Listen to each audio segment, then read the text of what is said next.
जो शायद किसी ने सोचा भी नहीं होगा। क्योंकि सरकारी नौकरी के साथ साथ जब भी कभी किसी विभाग को आउटसोर्सिंग के नाते जरूरत पड़ती थी तो कर्मचारियों को किसी न किसी ठेकेदार के माध्यम से लिया जाता था।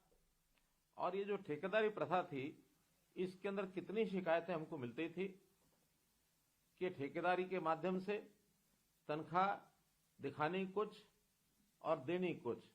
साइन कराते थे 15,000 पर या 18,000 पर और देते थे 11,000 अथवा 12,000।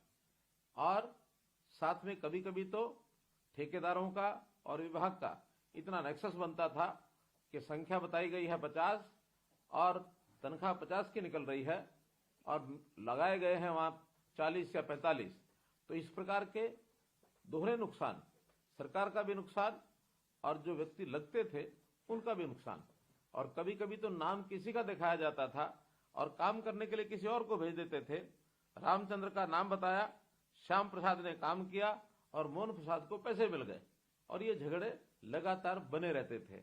आखिर ये सारी चीज जब ध्यान में आई तो हमने उसमें इस प्रकार का कार्यक्रम चलाया जिसमें सभी को सुविधा हुई, सरकार को भी लाभ हुआ और काम करने वाला व्यक्ति वो भी निश्चिंत होकर के काम करने लगा।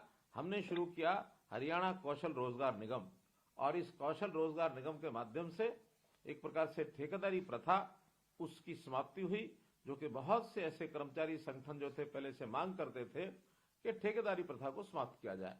इसमें जो लोग पहले से लगे हुए थे उनको भी उस ठेकेदारी प्रथा के माध्यम से उनके जो सब लाभ वो उनको मिलते नहीं थे। न उनको ईपीएफ मिलता था, न ईएसआई का लाभ होता था और न ही लेबर वेलफेयर फंड के माध्यम से उनके परिवारों की चिंता की जाती थी।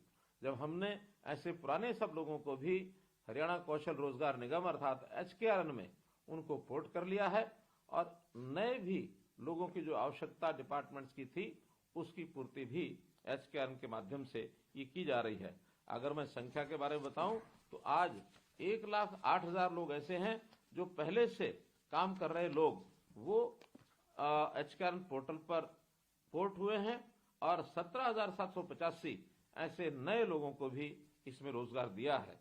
तो इस प्रकार से एक पारदर्शी तरीके से इस काम को किया गया है। अब जो नए लगते हैं उनको कोई किसी की सिफारिश से, न किसी अधिकारी अफसर से बात कर रही है, न किसी नेता की सिफारिश से, बल्कि एक मेरिट के आधार पर उनकी परिवार की आय कितनी है, व्यक्ति की योग्यता कितनी है और व्यक्ति रहता कहाँ है।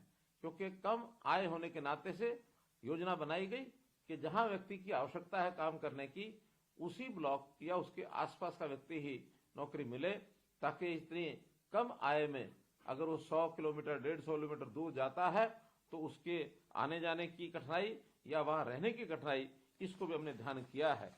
तो इस प्रकार से हमने जो पहले चरण में ऐसे लोगों को नौकरी दी जिनकी परिवार की आय 1 लाख रुपया या इससे कम थी, दूसरे चरण में 1 लाख रुपए से लेकर के 1,80,000 रुपए तक की जो आय के परिवार थे उनको नौकरी दी है। तो ऐसे जो सब एक योग्य प्रकार से इस काम को हमने आगे बढ़ाया है और न केवल नौकरी दी बल्कि इसके बाद हमने जो सरकारी कर्मचारियों को सुविधाएं मिलती हैं उनमें भी बहुत सुविधाएं दी हैं। 10 आकस्मिक अवकाश, ऐसे ही 10 मेडिकल अवकाश और महिला कर्मचारियों के लिए मातृत्व अवकाश इसकी भी सुविधा हमने दी है।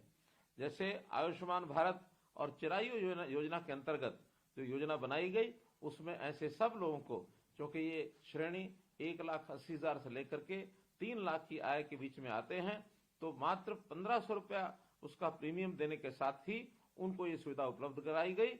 1,500 रुपया एक साथ देने के बजाय मासिक 125 रुपया अपनी सैलरी में से कटा करके और इस सुविधा को इनको मुहैया कराया गया है, ताकि स्वास्थ्य की दृष्टि से ऐसे सब परिवारों की ये जो आयुष्मान योजना 5 लाख रुपए प्रति परिवार, इसका सुलभ एक व्यवस्था इनके लिए की जा सके। केवल इतना ही नहीं, तो हमने इस पोर्टल के माध्यम से प्राइवेट नौकरियों को भी यानी एक प्रकार से देने के लिए योजना बनाई है। जो प्राइवेट एंटरप्रेन्योर हैं, उद्योगपति हैं, वो भी इस पोर्टल के माध्यम से वो नौकरी प्राप्त कर सकते हैं।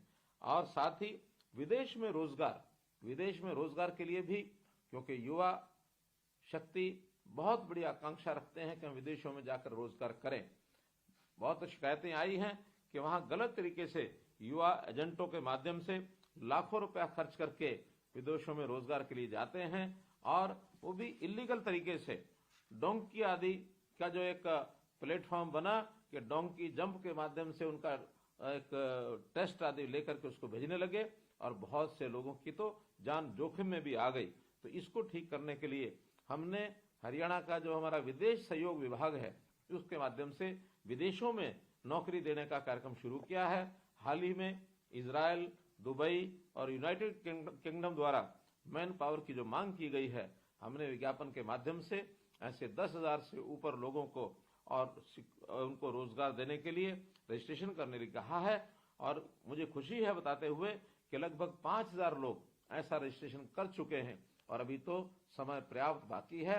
इस समय में यदि लोग रजिस्ट्रेशन करते हैं तो उनका प्रशिक्षण करा करके और उनको विदेशों में भेजा जाएगा। 25 से 40 साल के युवा युवतियां इसके अंदर अपना आवेदन कर सकते हैं और इन देशों में श्रमिक, सिक्योरिटी गार्ड, स्टाफ नर्स आदि के जो काम हैं इसको जो है उनके अंदर भेजा जाएगा। तो इस प्रकार से इस कार्यक्रम के माध्यम से जो इलीगल तरीका युवकों को विदेशों में भेजने का, चाहे कबूतरबाजी है, डोंकी है अथवा गलत तरीके से विदेश भेजने के लिए जो उनको प्रोत्साहन दिया जाता है वो रुकेगा। और हमने तो यहाँ तक भी कहा है कि विदेश जाने के लिए जो नौजवान हमारी जो पढ़ाई करके कॉलेज से अथवा यूनिवर्सिटी से निकलते हैं